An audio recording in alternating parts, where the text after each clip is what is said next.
साक्षात्कार चाहिए, वो बैठे, कोई तकलीफ नहीं होती, कोई परेशानी नहीं होती, कोई भय शंका न रखे। अब इसके लिए आपके ऊपर 3 कंडीशंस हैं। पहला तो ये कि आपको पूरा आत्मविश्वास होना चाहिए कि आपको आत्म साक्षात्कार मिल ही जाएगा।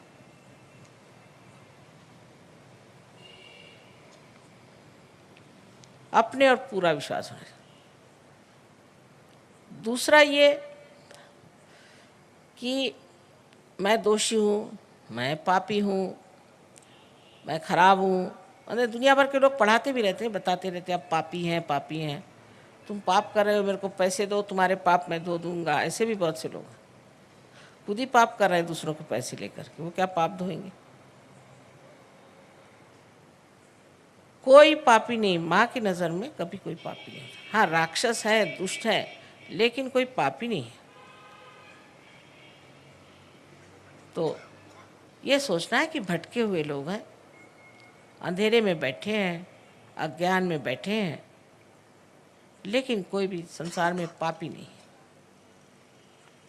तो दूसरी बात है कि मैं दोषी हूँ, मैं गिल्टी हूँ, ऐसे पहले ही से सोच के बैठोगे तो कुंडलिनी चढ़ेगी नहीं। यहाँ पर ये चक्र है लेफ्ट साइड में, ये पकड़ जाता है, और जो लोग ऐसा सोचते हैं उनका ये चक्र हमेशा पकड़ता है।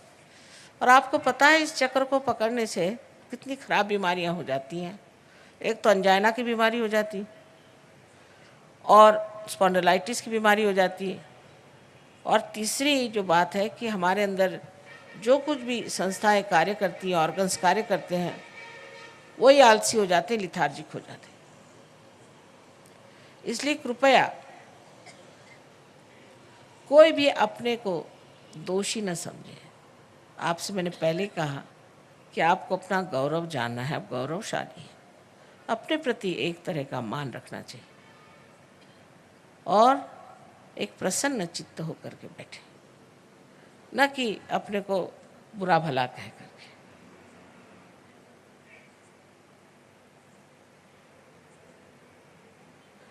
तीसरी जो शर्त है वो ये कि आप सबको एक साथ माफ़ कर दें। आप सब लोग कहेंगे कि सबको माफ़ करना बहुत कठिन, ये तो बहुत ही कठिन है। बहुत से लोग कहते हैं, खासकर विलायत में लोग कहते हैं कि माफ़ करना कठिन। अब भाई ज़रा सोचिए, आप माफ़ करते या नहीं करते, करते क्या हो? कुछ भी नहीं करते। ज़रा विचार करें। सिर्फ दिमागी जमा खर्च है कि हम माफ़ नहीं कर सकते, लेकिन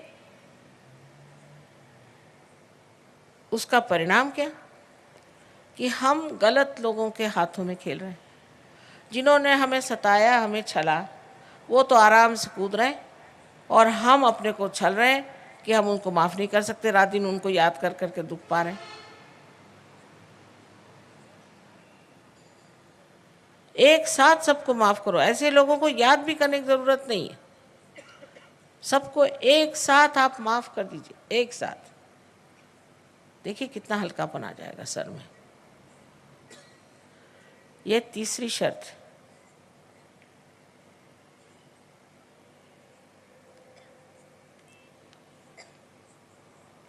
अब आपके लिए एक छोटी सी विनती है मुझे कि ऐसे भी आप ज़मीन पर बैठे हैं तो बहुत ही अच्छा है, लेकिन तो भी जूते उतार लें तो अच्छा रहेगा।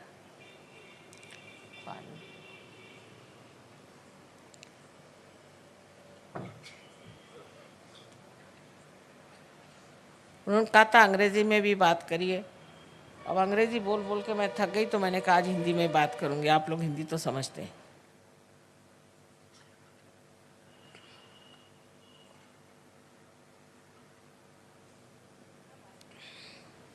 अंग्रेज़ी में क्या बात करें, अंग्रेज़ी भाषा तो इतनी गड़बड़ है कि आत्मा को भी स्पिरिट बोलेंगे, शराब को भी स्पिरिट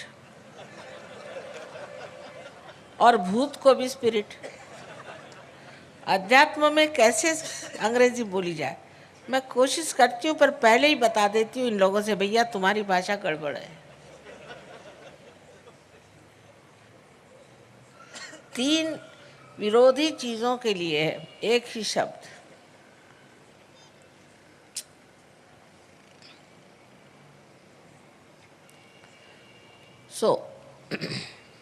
अब आपको जूते उते उतार लें आराम से। जो लोग कुर्सियों पे बैठे हैं वो भी जूते उतार के दोनों पैर अलग कर रहे हैं। जो ज़मीन पर बैठे हैं वो सबसे ठीक है।